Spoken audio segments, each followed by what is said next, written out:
Hey brewers, today's the day we've all been waiting for. We're finally getting our hands on the new BrewZilla Generation 4.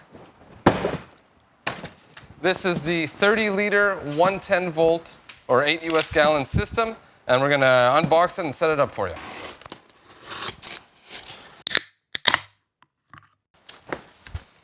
All right, first thing, the lid. Looks pretty much exactly like the one from the previous version. The handle, it's a little bit different. Looks a little bit thicker. That's for the grain basket. Recirculation arm, same thing. Looks pretty much identical to the previous version.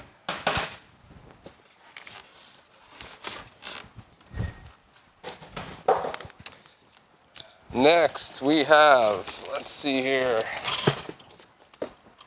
the immersion wort chiller. Looks about the same size and thickness and everything as the previous one. I'm sure once again it will not include the tubing for the cold water in and hot water out. Keep that in mind. Next is the silicone tubing for the recirculation arm.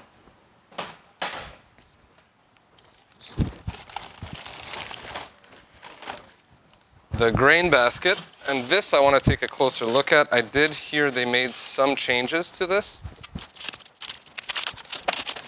It is very well packaged. All right, definitely some changes here. First things first, there's 2 levels when you're raising the grain basket to do your sparge.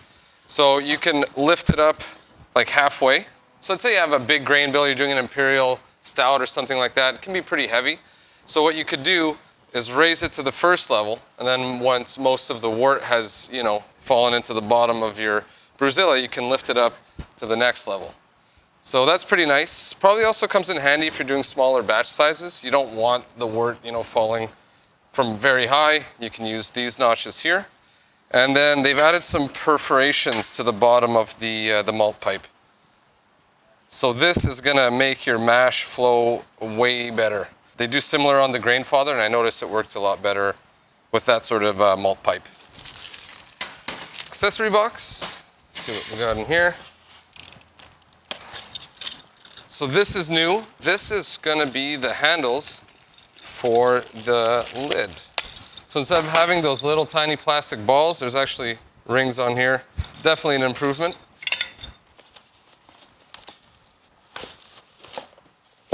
Aha, the control box, which is removable, which is awesome. It also sits up higher on the unit, so you don't have to have your BrewZilla on milk crates or be, down on your hands and knees every time you need to change a setting. And a removable power cord. I like this. This is just a standard kind of computer power cord. You should have a bunch of these lying around your house. What I like about it is when you want to put this thing away, usually you have the cable dangling, you're walking, you step on it by accident, that sort of thing. You can just take it off. So I think that's a good improvement. All right, gonna have to bring this down. What do we have in here? There is a lot of tape on this. Okay. Here we have the malt pipe screens. So this is the bottom one.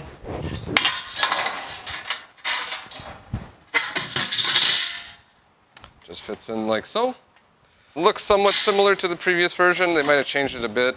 Top one looks pretty much the same. It's got the same little nubs here. Honestly, half the time I don't even use this, but that's up to the brewer's preference. All right, and now we have a false bottom. This appears to be a bit different from the previous version. Let's take a quick look. Okay, so it looks like it's kind of concave in the middle. There's 2 pull rings that are loose. They fall down. On the previous version, they were kind of rigid and stuck up. And I always pushed mine down because if it was up like this, and you put your malt pipe on, it would push the bottom screen a little bit. So this is a good improvement there. I think that's it. Now it's time for the BrewZilla itself. Half fermented, and you just pitch more yeast. You're just basically throwing them into a batch of boiling.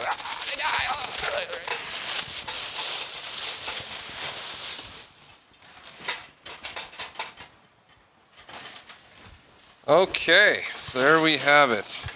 Similar in design, has cam lock. Cam lock looks a little bit different. Handles, about the same as the Gen 3.1. There's 2 handles here and 1 here. Comes in handy when you're moving it around or rinsing it. The control panel should just slip right on here. Just like that. Oh, that's cool. You can adjust the angle of this. And this should plug in just somewhere on the bottom here. Yep. Right over here. And let's see if there's a... Okay, yeah. So you want the cord side up. And it should just kind of fit in there. There we go. Perfect. The power cord just plugs in right here. One thing I haven't seen yet is the ball valve for the bottom. Maybe it's in here somewhere. Nope, just piece of cardboard. I'll check the packaging, but now that I'm looking on the inside, they made another change, which is awesome, I think. So it's concave, and right in the middle is the inlet that's going to recirculate the wort and also go to the pump or spout. That means you'll get every last drop out of here. You're not going to be leaving behind any wort at all. And with the false bottom they provide, like most of the hop chunks and that sort of thing should just get filtered by that. Another new design is there's no more plate here that you'd have to remove to gain access to, let's say, the pump. So if it gets clogged or something like that, or you need to replace a tube, shouldn't happen, but hey, it's nice and easy to get to. Let's just find that ball valve. It must be in the packaging or in the box somewhere. I found it. It was stuck in a piece of styrofoam. So that's the ball valve for the bottom of the unit. I personally don't really use this. I always use the pump. But let's say your pump gets clogged, you have a backup. This will also be good for cleaning the unit in place. Since it's drawing from the complete bottom of the boiler, you'll be able to like spray it down and it'll just come all out through your ball valve. So you can put, you know, a piece of tubing that goes to a drain or something like that. So there's not much left to assemble, but I'll quickly put on the ball valve so we can see how that goes on.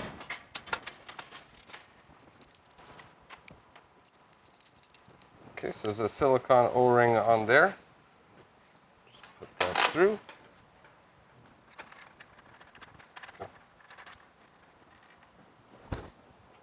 Okay.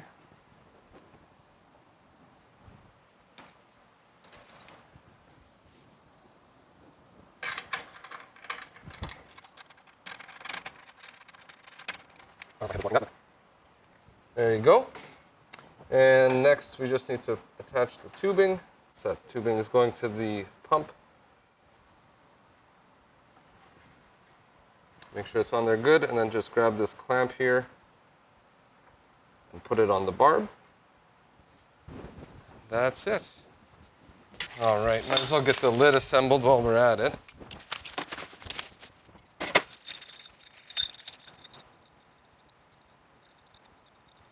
Okay, it's just a Phillips screw.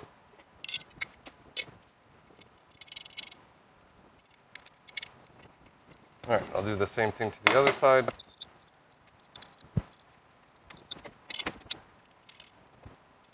So that's pretty much it. You want to grab just a Phillips screwdriver, maybe some pliers or something, just tighten that up. Right now they're on pretty loose, but this is a big improvement over those little plastic nubs that were on the previous version that often broke. And that's pretty much all there is to it. So you drop in your false bottom first. It's a nice tight fit, so that's going to block a lot of hops or any other stuff that might be trying to get into your pump. Malt pipe, and again, it's got the 2 notches, so you can bring it up one, let it drain if it's heavy or if you're doing a smaller batch, and then bring it up all the way to completely finish your sparge.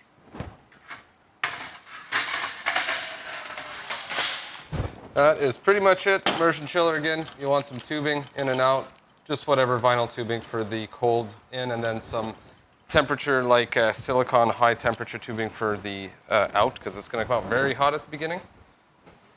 Basket, the malt pipe handle, power cable, which would just go right here, and the lid. and your recirculation arm. The cam lock they're using on this one feels upgraded. The other one I find kind of stuck. You had to kind of play with it to get in place, but that was very easy, so that's nice. And then your recirculation hose, which it looks like it's going to be a tight fit. I might need to warm this up or put like some keg lube or something on it. But you get the idea. That would just go onto that barb there. So there you have it. The brand new Gen 4 BrewZilla. So far I like what I see. We're going to do a comparison video between this and the 3.1 that'll go into more detail. The differences between the two to help you decide, is this worth $200 more than the previous version? We'll also do a complete brew day video on it as well. In that video, I will go and explain like how the panel works and how you can connect it to Wi-Fi. But for today, that's it. I literally got this like 2 hours ago. I was so excited to do this video. So please like and subscribe if you want to see future content and the other videos I just outlined. Thank you.